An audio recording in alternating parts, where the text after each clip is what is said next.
live. Can I have the phone because people will be talking? She need the phone. Greetings to you everyone and welcome on board wherever you're watching us. We are coming to you live from Paris, France, where the president of the Cameroon Renaissance Movement, the principal opposition political party in Cameroon, is meeting with his support fan base here in Paris. He has just held a press conference where he talked about the political situation in Cameroon, his prison experience, and the reason why he's not going to be taking part in the upcoming twin elections in Cameroon.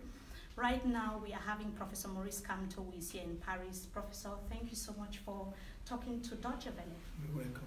And just to remind those who are watching us all over the world that we are coming to you live from GW Africa Facebook page. We thank you so much. We want to know what you think about the topics that we are going to be discussing with the KMER president or political leader in Cameroon. Now, Maurice Kamto, I know you as a principal opposition leader in Cameroon. That is how I personally know you. I know about your journey.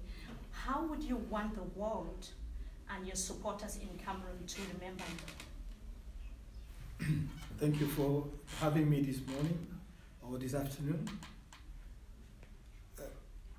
I would like my fellow compatriots and probably people abroad to see me as a Cameroonian who is dedicated to his country and who will always do his best to bring his own contribution to the settlement of problems in my country and to the construction of a new Cameroon where people live together,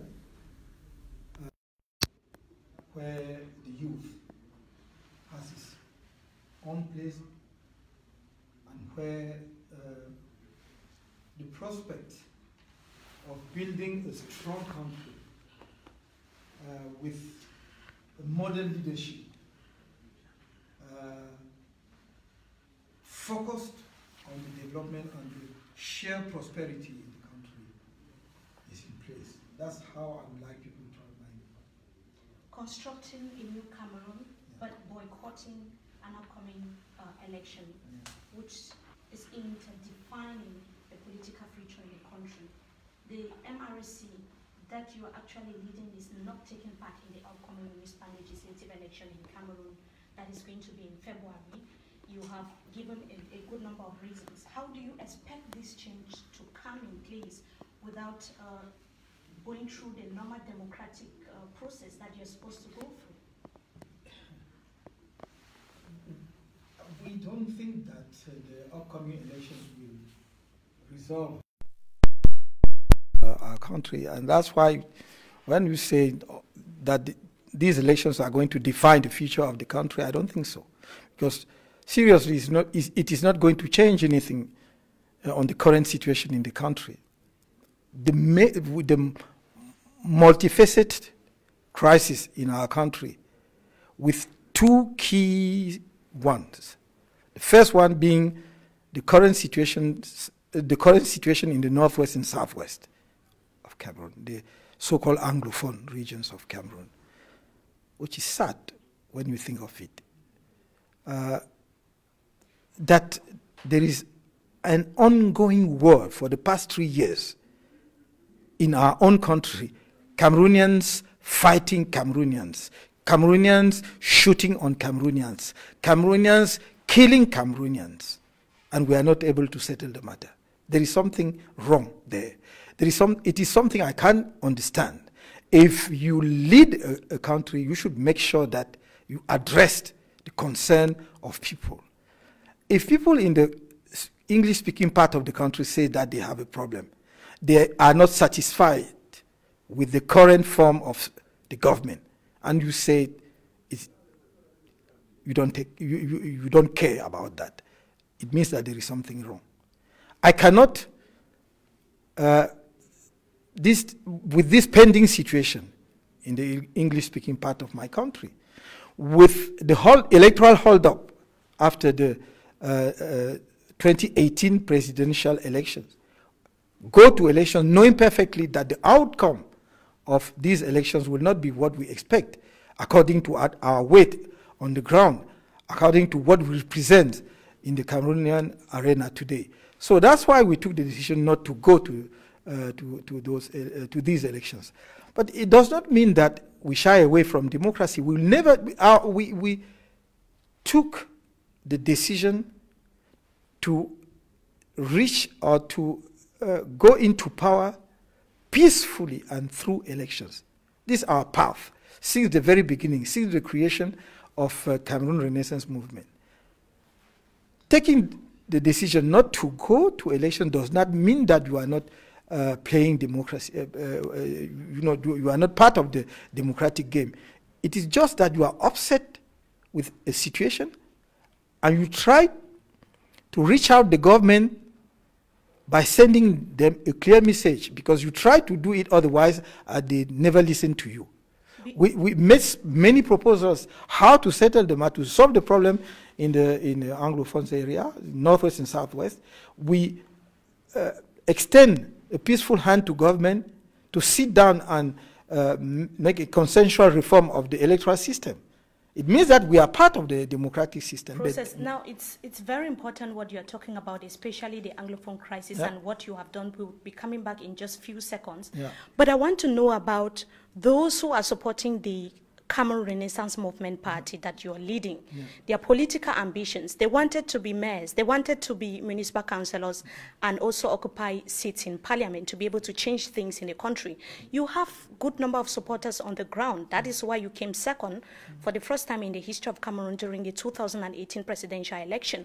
What do you want to do with this fan base that you have in Cameroon and those who have these political ambitions that had to leave other political parties to join the MRC? First of all, I came second according to the government and the Constitutional Council. I'm still saying that I won the elections in the polls, but the government decided otherwise. It doesn't mean that I came second. I came second according to them. Having said that, can someone imagine that his personal ambitions can be over the fate of the country? Because you want to become a mayor, you want to become an MP, you disregard completely what is going on in the country. If there are killings going on in the region of a part of your country, you will still go to elections to become a mayor. And what are you telling voters? That they shouldn't vote? They should not vote. They should not vote, of course. We send delegations throughout the country to explain the decision of the party, why we are not going to elections. And believe me, the feedback is really very, very, I'm very happy with the feedback because people are very supportive. Even some of those who did not understand perfectly the decision not to go to elections, now they understand. And if you go to the two regions, you will see that many of our militants and supporters are very happy because they can walk in the street without any threat from anywhere, as people who are, looking at people dying and then they will just go to fight to win a seat for their own sake. You do not go to politics to play a game for yourself. You go to change the country. When you say, okay, people wanted to go to the parliament to change it, how do they change the country? Now we have 180 seats in the parliament in Cameroon. And before going to elections, all the seats in competitions for the oppositions are 46 seats. Meaning that if they win all the 46 seats, yet they will not have the majority in the parliament. They will not even approach the majority in the parliament. How do they change anything with that? So that would not be in any way significant. Absolutely. Now, on to something else. In 2019, on the 26th of January, Professor Maurice Kamto, who is a leading opposition party leader in Cameroon, was arrested alongside hundreds of other supporters of his party, jailed for 9 months, and was released later after a lot of mobilization, domestic mobilization and international mobilization. Maurice Kamto was released later. Tell us how your experience was when you were in jail. Oh, it will be a very long story. I know. Yeah, but summarize, yes, us how it was. the prison is not something. It's not a place where you would like to send somebody, even your enemy. The prison is a prison, and especially in our own area over there in Cameroon. So what I can say is that it's a time for you to reflect, maybe a little bit more on your not on your personal future, but on your political agenda. How will I achieve the goal I would like my country with my people to achieve? And this is the type of thing we reflected on during our detention. I would not spend my time complaining on myself. Explaining. And while you were in prison, you equally met... yes, what shocked me the most was the torture against many of our militants. You know, the first vice president of Cameroon Renaissance Movement was severely beaten with his head broken and right or left hand, anyway, one of his hand broken by the government, by the, should I say government, let's say the police or gendarmes agents. So, and he was not the only one. So that was a matter of concern, and still a matter of concern for me, because people are still tortured until today in Cameroon, many of our militants. The last point I would like to make here is that the prison has not changed my commitment and my faith in the future of Cameroon. Secondly, the prison has not changed anything in the conduct of the government. The government has only proved that they are really a dictatorship, and that they are continuing in the same direction. Because if you look at the current situation, since we were released some 3 or 4 months ago, we have not been able to hold any meeting, public meetings in Cameroon as a political party. I'm not talking of march, just a meeting, fixed meeting. Everywhere we made a declaration for a meeting, the government refused. Now, so in prison, you met with leaders of the separatist movement that were also arrested. Yeah. What did you discuss with them? No, we were not supposed to have, you know, we met as prisoners, common prisoners every day, and we have a chat from time to time. We were not there to, you know, to discuss on their own agenda or on our own agenda. The only thing I can say is that it is people you can talk with. And that's why I keep on saying that we can resolve the problem of Cameroon politically if there is a will. But there is no trust anymore whatsoever in the current government.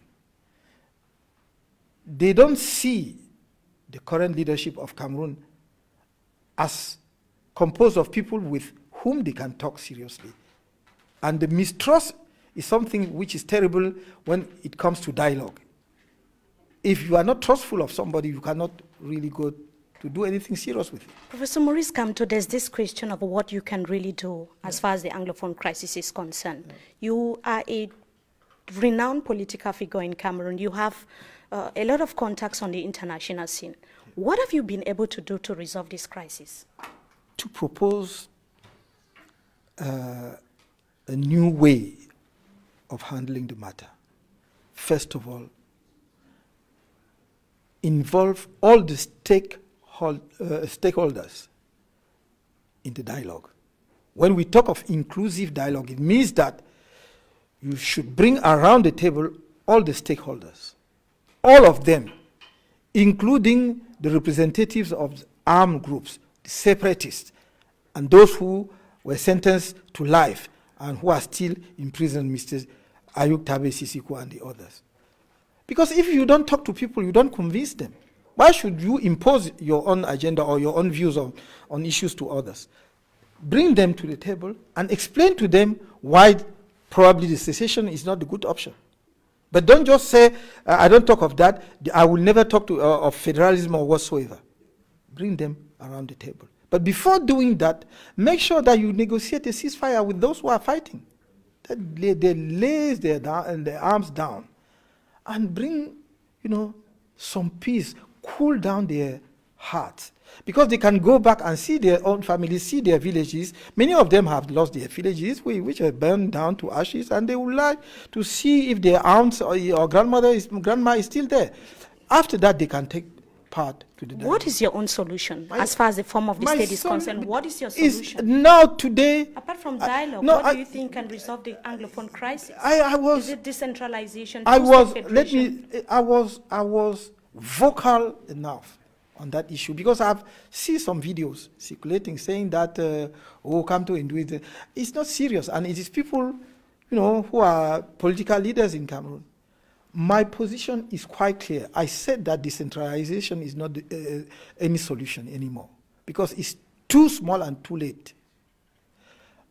I clearly said that the solution is federalism today. It is federalism. But I have always said that it is not a two-state federalism. I think it will not be serious. Just to say we go back to 1961. We start with the Anglophone, discuss with them, and agree on the content they would like to see in their own state as part of the federal government or system in Cameroon. And from there, you extend it to the rest of Cameroon. Because it's not only Anglophone today who asks for federalism. Many Francophones are also asking for federalism. Just one last question before we go.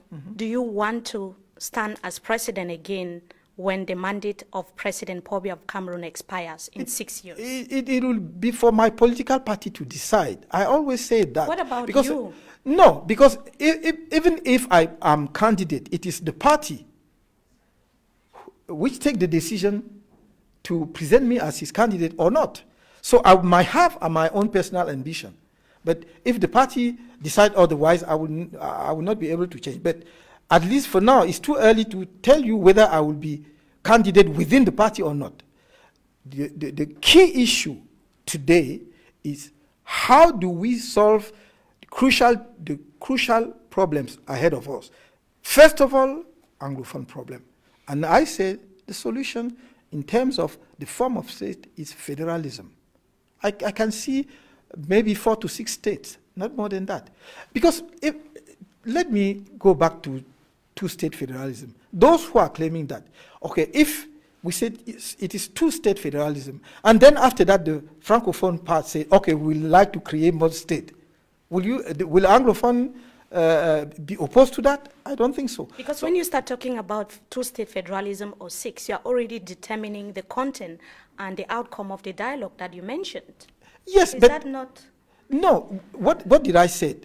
I used to say that I will not back secession. I'm not in favor of secession, separatism. I'm not in favor of that. And if you are not in favor of federalism, what else? What do you have to offer to Anglophones today? It's federalism. And that's why I say I'm in favor of federalism. CRM is today in favor of federalism.